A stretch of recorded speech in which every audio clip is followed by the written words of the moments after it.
I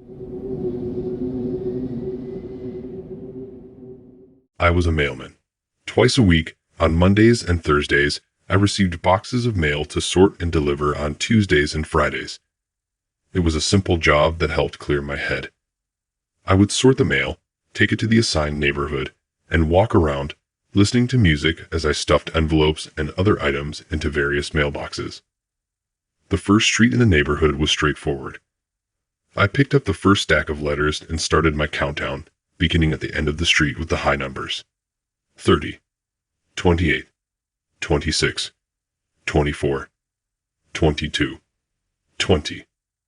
It was challenging to determine which house was which because many residents didn't display their house numbers prominently.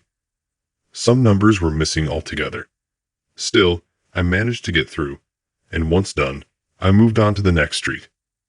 The next time I came to the same street, I followed my routine, starting at number 30 and walking down, being polite to people and kids riding their bikes. When I reached number 22 and dropped the mail in the mailbox, I noticed the curtains move, and a figure quickly retreated from the window. I didn't think much of it, as it wasn't uncommon for residents to check if I was a burglar or salesman. I shrugged it off and continued my route. This pattern continued for several weeks. Every time I reached house number 22, I would see someone move away from the window as I approached. Then, after about 2 months, things got weirder. The figure at house number 22 became bolder, lingering behind the curtains longer each time. Though I couldn't see them clearly, their presence was always felt. It started to frustrate me. By now, everyone else in the neighborhood recognized me as their mailman and greeted me warmly, except for the occupants of house number 22. They acted as if I had committed some heinous crime against them. On the first Tuesday of the 4th month, as I walked past house number 22, I decided to take action. When I saw the figure at the window, I raised my hand and waved, smiling as friendly as I could. The figure froze before disappearing. My frustration with house number 22 grew, but I buried it to avoid ruining my day and continued my route. Friday came, and I returned.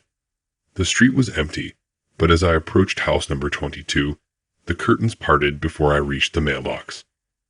A pale, ash-colored face peeped out, and I froze. Empty, expressionless eyes stared at me, surrounded by dark, baggy skin. The woman had long, straw-like dark brown hair and a mouth that opened to emit a dry, barely audible sound. A sense of danger washed over me, and I blacked out. When I regained consciousness, she was gone.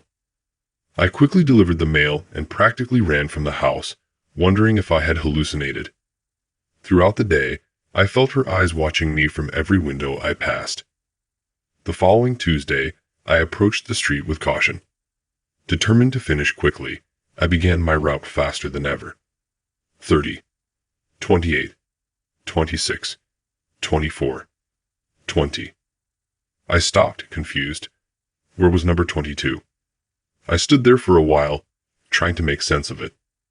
A teenager on a bicycle approached me, asking if I was okay. "I'm fine," I replied shakily. "Do you know where house number 22 is?" The boy's expression changed, his eyes becoming dark and empty like the woman's at house number 22. 22 doesn't exist. And neither do you, he said in a chilling voice. I stumbled back, then ran as fast as I could. Exhausted, I fell to my knees in the middle of the street. I saw curtains dropping and shadowy figures moving in every house around me. In my panic, I hadn't noticed that I had returned to where I started. The boy's black eyes stared at me. That was the last thing I saw before everything shifted. I found myself behind the window, peeking at passers-by and hiding when a boy on a bike rode by. I recognized the street, my old mail route. The front lawn was familiar. It was the lawn of house number 22. Then it all clicked. The window was the door to my cage, trapping me in an eternity of suffering while he stripped me of everything I was. I had become one of many.